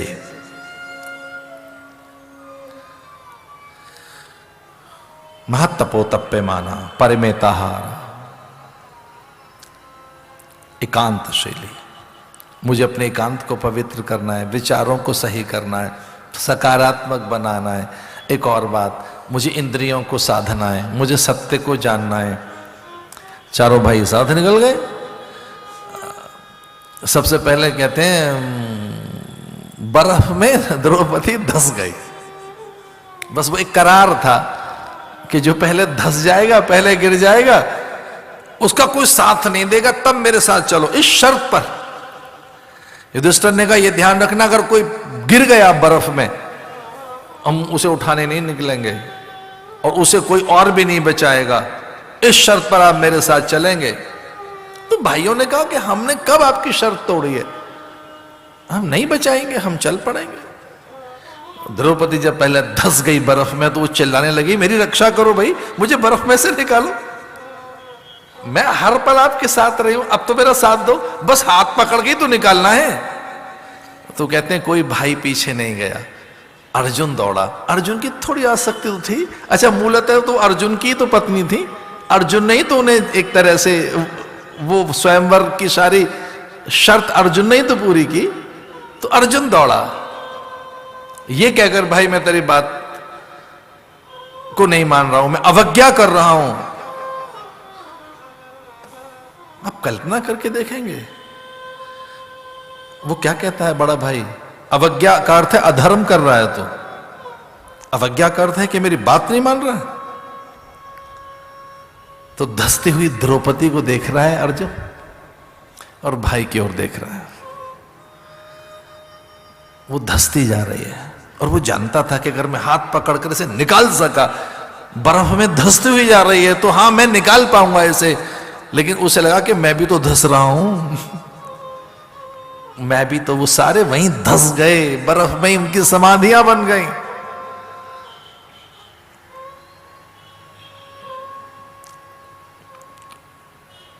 परीक्षित रह गया था अकेला, पूरी धरती का शासक। घोड़े नहीं दौड़ाने पड़े। ये घोड़ा भी अजीब चीज है, इसे इसलिए दौड़ाया जाता है, इस अश्व को के देखो हम चुनौती दे रहे हैं, इस अश्व को पकड़ कर देखो, इसकी वल्गाओं को छू कर देखो, और किसी ने पकड़ लिया है तो वो युद्ध करो हमारे साथ। तो कहते हैं परीक्षित को घोड़े नहीं दौड़ाने पड़े, बस वाणी से जीत लिया पूरे संसार को। कुछ लोग वो शब्दों से इस तरह से जीतते हैं दूसरों को।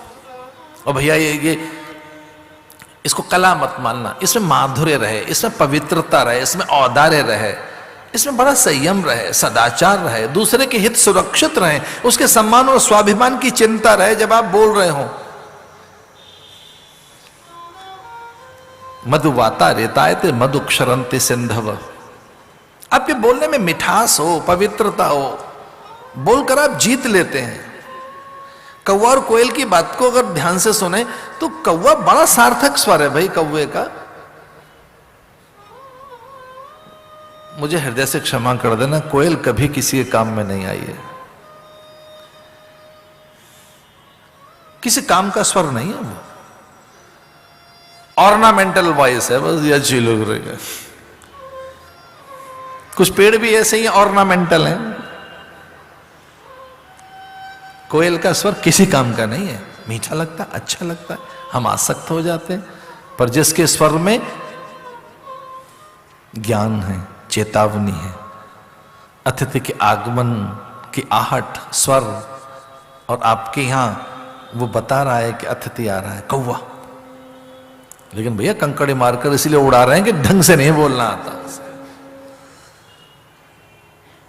इसे बड़ी अच्छी बात पिछले दिनों मैंने कही, कहीं से मेरे हाथ लग जाती हैं कुछ चीजें। कि जब भी बोलिए वक्त पर बोलिए। इस पे ध्यान देना जरा, बहुत अच्छी महंगी बात है। जब भी बोलिए वक्त पर बोलिए, मुद्दतों सोचिए, मुक्तसर बोलिए। जब भी बोलिए वक्त पर बोलिए, मुद्दतों सोचिए, मुक्तसर बोलिए। बोलने से पहले थोड़ी मुद्दतों सोचो, थोड़ा सोचिए, सोचिए, बड़े सार्थक परिणाम आएंगे। पूरी धरती जीत ली जिसने, पूरी धरती जिसकी बन गई, ऐसे परीक्षित स्वभाव से जीता जा सकता है। हम सबके पास दो चीजें हैं, जरा ध्यान देना। एक तो है स्वभाव और एक है प्रभाव। सामान्य व्यक्ति जो सतह पर जी रहा है वो ये कहता है जरा एक इंप्रेशन दिखा दो जरा। हम कभी कभी किसी को आकर्षित करने के लिए किसी के इंप्रेशन का आश्रय लेते हैं, और भैया कुछ लोग तो सीधे सीधे बोलते हैं first impression is the last impression. एक इंप्रेसिव होना चाहिए, कुछ इंप्रेसिव होना चाहिए, इंप्रेशन डाल दें अपना। ये इंप्रेशन जानते हो क्या है?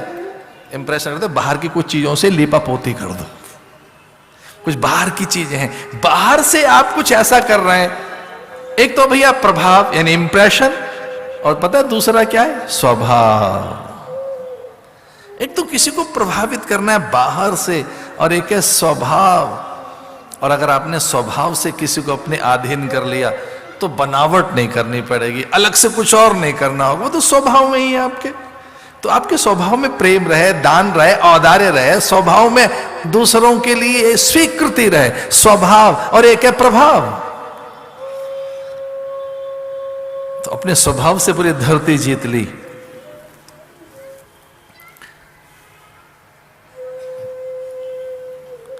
लेकिन लोभ को जीतना बड़ा कठिन होता है। अपने भीतर के शत्रु से अपने को जीतना बहुत कठिन होता है। और एक दिन जब ऐसा भीतर विचार आया कि क्या पूर्व छोड़ गए, क्या मिला है हमें। विचार तो बहुत अच्छा है पर बहुत सस्ता है। ये विचार तो बहुत अच्छा है पर ये बड़ा मलिन विचार है कि माता पिता क्या देकर गए, जरा पता तो लगाएं, उनके द्वारा हाथ क्या लगा है हमारे, और कहीं बंटवारे में बहुत हाथ ना लगा हो तो अनादर भी पैदा होता है। और कई बार ऐसा हो भी जाता है, अधिकारों का हनन, कई बार हानि, कई बार उपेक्षा, कई बार तिरस्कार। और ऐसा कभी हो रहा हो तो भैया उसे प्रारब्ध मान लेना अपना, माता पिता की भूल नहीं है। अगर हिस्से में कम हाथ आया है अथवा अधिकार पूरे नहीं मिले हैं, या वस्तुएं आधी अधूरी मिली हैं, या उधर से उपेक्षा हुई है, तिरस्कार हुआ है, तो इससे पता है माता पिता की भूल मत मान लेना। फिर इसे क्या माने? फिर इसे अपना प्रारब्ध मान लेना। ये हमारा प्रारब्ध है, ये हमारा हिस्सा ऐसा है प्रारब्ध का। पिता क्या छोड़कर गए पता तो लगाएं। और कभी पुराना बक्सा खोल के देखो, बड़ा आनंद आएगा। पुराने आभूषण, वस्त्र, पुरानी चीजें, तो हर चीज गार्बेज नहीं है, हर चीज फेंकने लायक नहीं है। जो पुरानी चीजें वो बक्सा खोल के देखो, बहुत कुछ अच्छा निकलेगा। और राजा ने पुरानी चीजें खोलकर देखी, क्या छोड़कर गए माता पिता। और जरासंध का मुकुट पहन लिया, वो अच्छा भी लग रहा था। उन चीजों की ओर आकर्षण हुआ, जरासंध की चीजों की ओर। कुछ चीजें दूसरों की रुचिकर लग सकती हैं, आप में रोचन पैदा कर सकती हैं, आप में गुदगुदी पैदा कर सकती हैं। अरे वो तो बेचारा सामान्य परीक्षित है, लक्ष्मण जैसे का मन मोहित हो गया लंका को देखकर। जब उसके राज्याभिषेक में भगवान ने भेजा लक्ष्मण को कि लक्ष्मण जा, मेरी मान्यता ऐसी है, मेरा तो व्रत ऐसा है कि मैं नगर की सीमाओं में नहीं जा सकता, मुझे 14 बरस वन में रहना है, पिता की आज्ञा का पालन करना है, मैं तो वनवास में ही रहूंगा, वन में ही रहूंगा, नगर में नहीं जा सकता। विभीषण का राज्याभिषेक करके आ। और जब विभीषण का राज्याभिषेक करके लौटे लक्ष्मण तो बहुत चकित थे, विस्मित थे, हतप्रभ थे। और पूछा राम ने ऐसा क्या देखा है? तो कहने लगा इतना इतना सुंदर हो सकता है, लंका के वन उपवन स्थापत्य वास्तु आभूषण रत्न वहां की चीजें बहुत देर तक लक्ष्मण वहां की सुंदरता की बात करते रहे। वो इतनी चौंकाने वाली चीजें थी कि वो कभी नहीं कह सकते थे कि रत्न कैसे हैं, पर थक गए लक्ष्मण कहते कहते, मैंने रत्न ऐसे नहीं देखे, ऐसे आभूषण, ऐसा स्थापत्य, ऐसा वास्तु, वहां के गलीचे, अरे देखो तो सही कैसा है, वो अद्भुत है। तो राम ने उसके कान में कहा, ध्यान रखना सब लूट का माल है। एक डाकू की चीजों पर, एक लुटेरे की चीजों पर आसक्त होकर आया है। कौन सी उसकी खुद की चीज है वो? रावण के पास कौन से श्रम का और परिश्रम का कौन सा धन है? वे जिन चीजों को देख कर आए सब छीनी हुई हैं, वो लूटी हुई हैं। और जो लूट का माल होता है वो कुछ ऐसा ही होता है। मैं बहुत आक्षेप तो नहीं लगा रहा, पर हाँ भैया मैंने पश्चिमी संग्रहालयों में जाकर देखी हैं चीजें, इधर उधर की भी कुछ चीजें हैं वहां, ऐसा नहीं है। लोब्रा जाकर देखेंगे तो पता लगेगा। पेरिस के उस चौक पे जाकर देखो जो बहुत सुंदर आपको आकर्षण देता है। तो वो आया कहां से है? तो मैंने पूछा ये इतना सुंदर? तो किसी ने कान में सरकाया कि इजिप्ट से आया है ये तो। जो खम्बा आप देख रहे हैं ना, हमने कहा इजिप्ट से आया? बोले हाँ। ये चीज बोले ये भी उधर से चल कर आई है। मैं अनादर तो नहीं कर रहा हूं उनका, लेकिन राम ने ऐसी फटकार लगाई, लक्ष्मण से कहा किन चीजों की चर्चा कर रहा है? क्योंकि लक्ष्मण की इस बात को देखकर राम चौंक तो गए कि ये कनक भवन में पैदा हुआ है, हम खुद चक्रवर्ती सम्राट के पुत्र हैं, हम खुद राजकुमार हैं, क्या कमी है हमारे यहां? लेकिन जो चीज देखकर आए वो परंपरा से नहीं है, वो माता पिता की नहीं है, वो उसमें कहीं संयम नहीं है, वो श्रम करके नहीं कमाई गई है। जो वो चीजें हैं सब लूट की हैं। ऐसे राम को कहना पड़ा जननी जन्म भूमश्य स्वर्गादपि गरीयसी। मुझे लक्ष्मण से कहा उसे मोह मुझे कभी आकर्षित नहीं कर सकती। रावण की लंका सोने की लंका, जो मेरी अयोध्या है, जो मेरे घर के बर्तन है, कारपेट है, कर्टेन है और क्रॉकरी है, दूसरों की चीजें, यही तुम्हारा डिप्रेशन पैदा कर देती है। किसी ने कहा हमारे भीतर तो छोटी मोटी चीजें ही परेशान करती है हमें। हमने कहा क्या? बोले जड़ वस्तु है, कारपेट, कर्टेन, क्रॉकरी, इनसे परेशान हो जाते। बोले मन है, दुर्बल मन है, दूसरों की अच्छे लगे तो हमें लगता है हमारे पास नहीं है। तो रावण के यहां और क्या देखकर आए होंगे लक्ष्मण? कुछ चीजों पर जो आसक्त हुए हैं परीक्षित, उस पर ध्यान है मेरा, कि अच्छी चीजों पर ध्यान नहीं गया। एक लुटेरे की, दस्यु की, एक दुर्दांत दस्यु जो जीवन भर विरोध करता रहा भगवान का, जो हरिद्रोही था, जो शिशुपाल का संग दे रहा है, दुर्योधन का संग दे रहा है, जो निशाचरी से पैदा हुआ है, जिसकी बेटियां ही ऐसी हैं जो निरंतर उपद्रव करती रही, अस्थि प्राप्ति, कंस का ससुर और वो, तो उस तरह के लोग, और उनकी चीजें अच्छी लग रही हैं आपको, आज उनके वस्त्र अच्छे लग रहे हैं, उनके तौर तरीके आपको अच्छे लग रहे हैं, अपनी कोई चीज ही अच्छी नहीं लग रही है। और कुछ लोगों को सचमुच में पराई पत्तल का बहुत अच्छा लगता है। जो पराई पत्तल का आकर्षण है ये बहुत दुर्बलता है चित्त के।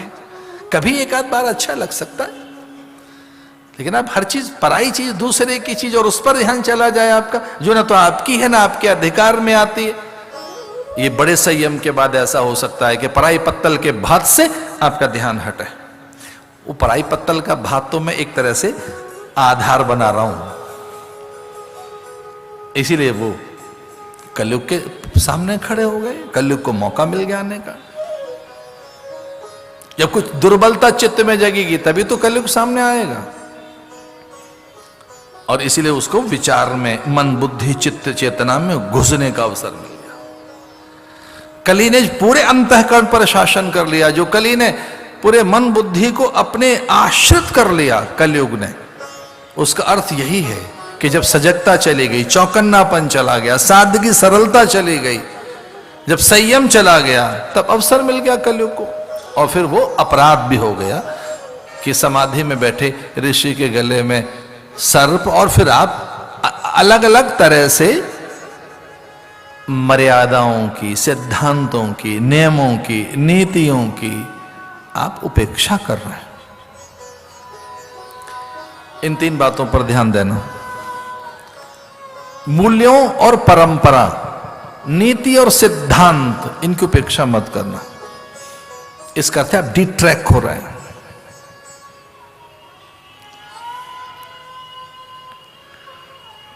और जब एक बड़े राजा के द्वारा नीति, नियम, सिद्धांत, मूल्य और परंपराओं का जब अनादर होने लगा तो ऋषि ने श्राप दिया, इति लंघित मर्यादम तक्षक सप्तमे हनि, कि ऐसी व्यवस्था हमें नहीं चाहिए।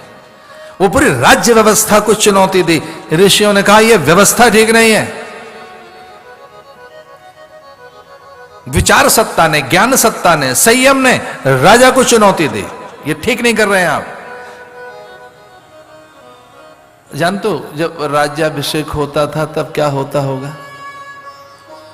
जब राजा बनता था, वो भी चक्रवर्ती सम्राट, जब चक्रवर्ती सम्राट बनता था, इस देश का राजा, सब राजाओं के ऊपर एक महाराजा जब वो बनता था तो पता है क्या होता था?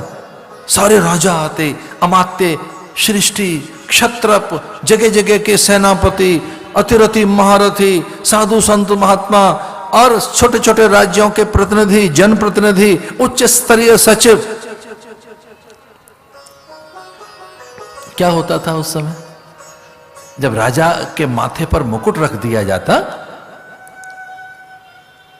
और उसे सिंहासन पर बैठा दिया जाता, तो राजा सिंहासन पर बैठने के बाद, मुकुट धारण करने के बाद, हाथ में राजदंड लेकर, राजवस्त्र ओढ़कर, राजमुद्रिका पहनकर, और वो खड़ा होता सिंहासन से।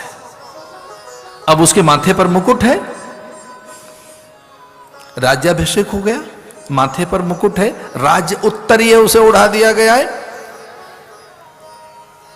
तिलक कर दिया गया, राज तिलक। अब राजदंड उसके हाथ में, राज मुद्रिका, मुद्रिका माने वो स्टैंप, मोहर उसके पास है। अब वो क्या करता था?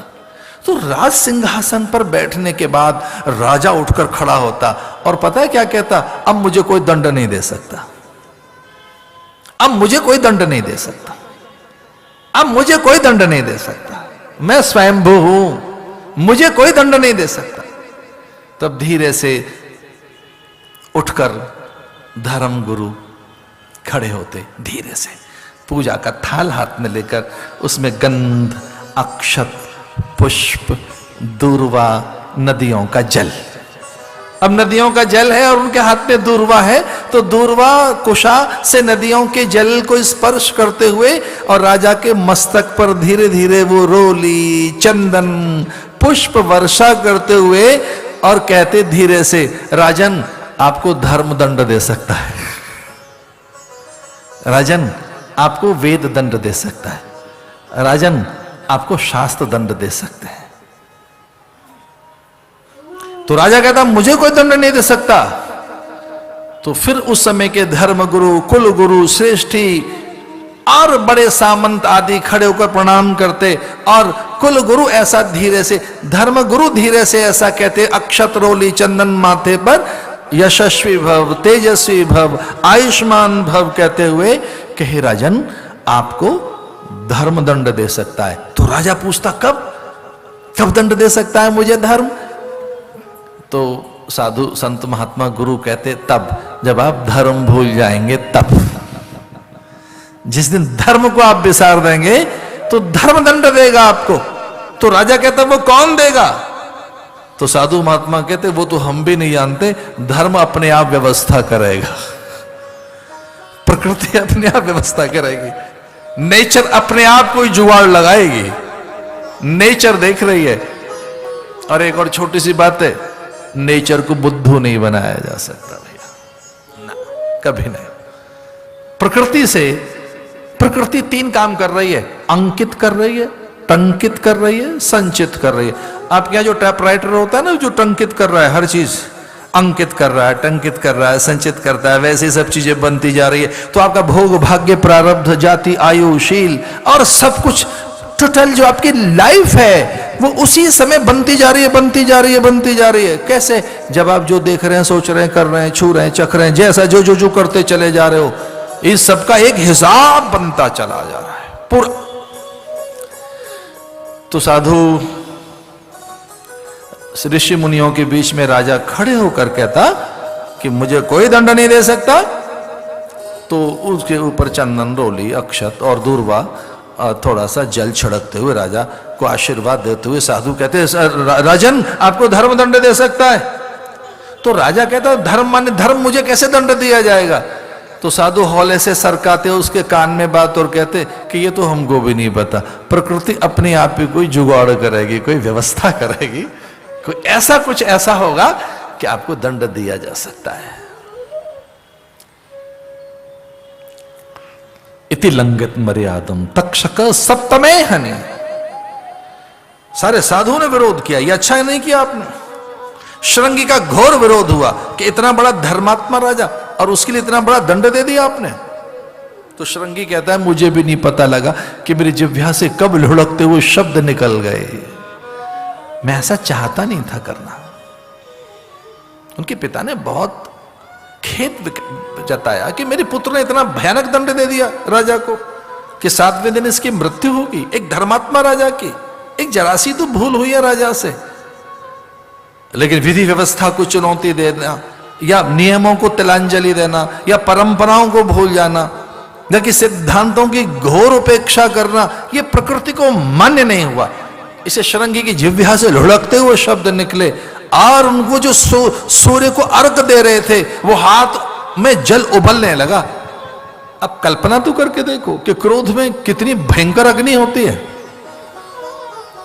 हमारे भीतर में जो एनर्जी है, जब वो बैलेंस खो देती है, जब उसका संतुलन चला जाता है, तब क्या क्या होता है देखो।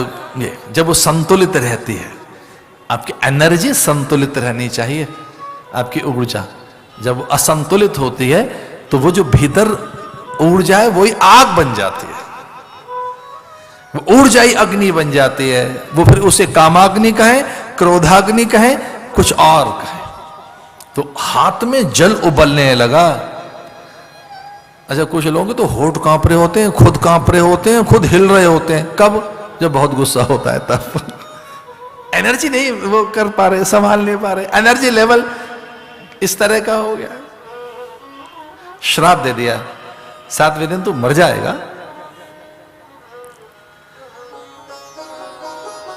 माथे का सिंदूर बहने लगा, मांग का सिंदूर, बिंदिया गिर गई रानी की, उलूक बोलने लगे, हरे कांच की चूड़ियां टूट गईं। अपशकुन मानकर अटारी पे चढ़कर और दूर तक देखने लगी कि मेरा पति पहली बार आज अकेला निकला है। ऐसा कभी नहीं हुआ। वो हमेशा विद्वानों के संग रहे और ये मेरा भी एक बहुत भीतर का अनुभव है। घिरे रहना, भीड़ में रहना, लोनलीनेस कोई अच्छी चीज नहीं है ना।